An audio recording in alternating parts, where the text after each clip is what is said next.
Well, I was born in a small town in Michigan.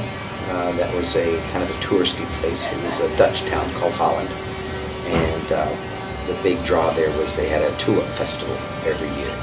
It's a real beautiful place. Springtime come along, it would be very colorful. And so the beginning of my life was very colorful, very colorful existence, very picturesque, scenic community that I grew up in. But as far as the eye disease, I suffer from two diseases. One is called cornea lattice and granular type dystrophy. There's two diseases. The granular and the lattice are actually separate diseases, but they're very similar, and they belong to the same family line, or they're somehow genetically related.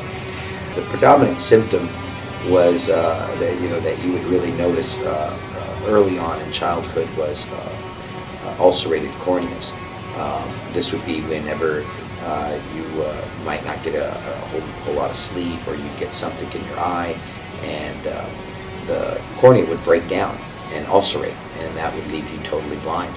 First one eye would ulcerate, and then usually the other eye would break down in sympathy, so you couldn't see at all. So there are periods of time growing up that you're totally blind, and this occurred for me and four of my siblings. I have two brothers who suffer from it, and I guess three of my siblings, two brothers and a sister who suffer from it. And then a couple of their kids had it, a couple of my kids had it. So anyways, other than that, it really didn't affect my vision too much. I had relatively normal vision. As a small child, I needed glasses, but they really didn't help much in terms of augmenting my vision. It got worse as I grew up. I was still able to get a driver's license when I was 16, and I drove a car until I was 27. And then when I was 27, I was working at a factory, a Motorola factory, and it was quite a distance away from my home, so I would have to drive in very early in the morning during the dark, and that was really difficult for me.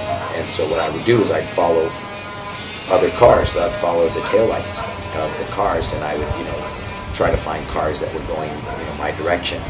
And one day, I was waiting for like 15 minutes, and I ended up being late for work just because I couldn't find a car to follow long enough to get to where I needed to go. Anyways, I was driving home from work, and I was getting on the freeway, and I didn't see a semi-truck coming. It was a dreary day, it was kind of overcast, and I guess the truck wasn't really painted very colorfully or anything, and I just didn't see it. And I pulled out, and I heard it, I heard him honking his horn and everything, and realized what had happened. And luckily, I was in a really fast car, and so I stopped on it. Everybody was okay, but it was pretty much at that time that I realized that I wasn't going to be able to drive anymore.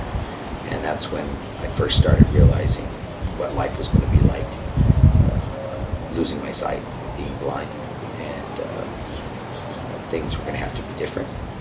Just the way I go about things, the way I do things is just different than the way I did things when I could see better.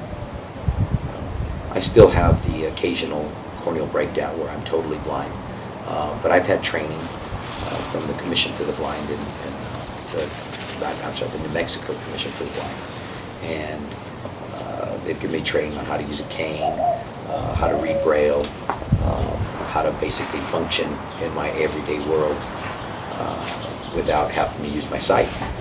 And so I attended the Adult Orientation Center in Alamogordo, New Mexico, and there I was subject to training under sleep shades, or being totally blind. You wear visual obstruction over your eye, and you have to complete this intensive months-long course. Even for some, it even lasts over a year. I think I was there for about 9 months before completing my training. And then now I'm here. I make films. Am I done?